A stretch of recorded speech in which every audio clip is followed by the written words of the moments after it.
picked my cut flowers for this year. Most of them are dahlias, which I just learned how to take care of over the winter. So I'm gonna see if my ones I overwintered do anything. But living in Tennessee, Tennessee colors are orange and white for the Vols.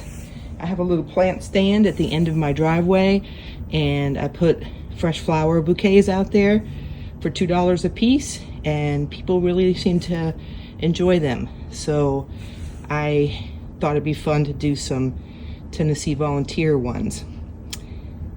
So this is my plan for this spring.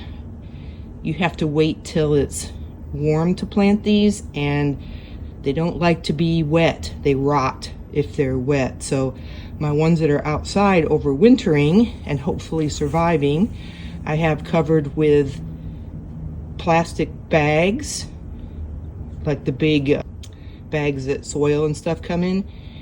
I covered them with that, and then I weighed them down, so hopefully they will stay dry over the winter.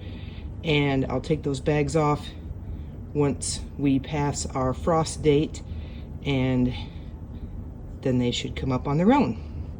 So we'll see how the overwintering does. I lost a lot the year before, so this is my new batch. And I did get one that was not a dahlia. These ranunculus, which I thought were really pretty. They look kind of like roses, but it says that they attract butterflies and they make good cut flowers. And there's 35. All the rest of these are either 2 or 3, but this is 35 little bitty bulbs in here. So in assorted colors. So I thought that would be fun. I love in my garden to have flowers. I know it's great for pollinators, and it's great to attract those pollinators that will then move on to my vegetable plants and pollinate those, which is wonderful. But I also have to say, it just makes me happy. I like having flowers all around and how pretty it is, and the bees buzzing, and the bees leave me alone and I leave them alone, and they just zoom around from flower to flower. They also love lavender if you plant some of that. And this year I'm planting milkweed so that monarch butterflies will be able to stop by my house and get some food if they so desire. I'm also going to plant some milkweed at school. But the thing about milkweed is that you have to stratify, I think it's called, the seeds. They have to go through the winter. So you can mimic that by putting them in the freezer. But I just put mine in a plastic bag and stuck them out on my back porch. So they're freezing and thawing and freezing and thawing, and just with Mother Nature. And then I'll plant them in the spring, and hopefully they will germinate.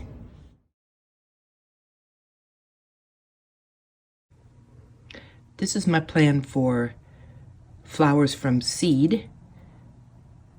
The other 2 types I showed you were from bulbs. So firstly, I have this crimson clover. Crimson clover is a cover crop, but I'm gonna let it flower in some locations so that it will give the bees and the butterflies something that will attract them and that they can pollinate. I have 3 different kinds of nasturtium. I have the Empress of India, Alaska mix, and then the mixed color. Nasturtium are delicious. They're kind of a peppery sort of kick to them. You can eat both the blossoms and the leaves, and so they're great to add to salads, and they have lots of health benefits. I'm also planting chamomile, which I grow and harvest and dry and use in my teas. It's great for relaxation, stress relief. It's great to drink a cup of chamomile tea before bed. Then my other flowers that I have here are the Shasta daisy. I got the Easy Sow, which coat the seeds. Hopefully that will make them easier to see and they won't be quite so tiny. And then I got 3 colors of zinnias. You can tell, compared these to my dahlias, I kind of have a theme that I like. I tend to like the purple and the pink varieties. So I got a mixed color, a giant flowers of mixed color, and then I just couldn't resist getting some nice dark purple ones, so I got the Purple Prince. And we will try growing those from seed and putting those out in the garden. Those also make great cut flowers to put in my arrangements. And then you can't have flowers without having sunflowers. They're great for growing seeds for the birds that you can feed them through the winter and the spring until things come up that will feed them. And I got 2 varieties. I got this mammoth sunflower, which is what you think of when you think of sunflowers, the giant head and the tall stalk that's taller than, 6 feet. And then I saw these and I thought they were absolutely adorable. They're called dwarf teddy bear sunflowers. And I am absolutely excited about what these little fuzzy guys are going to look like.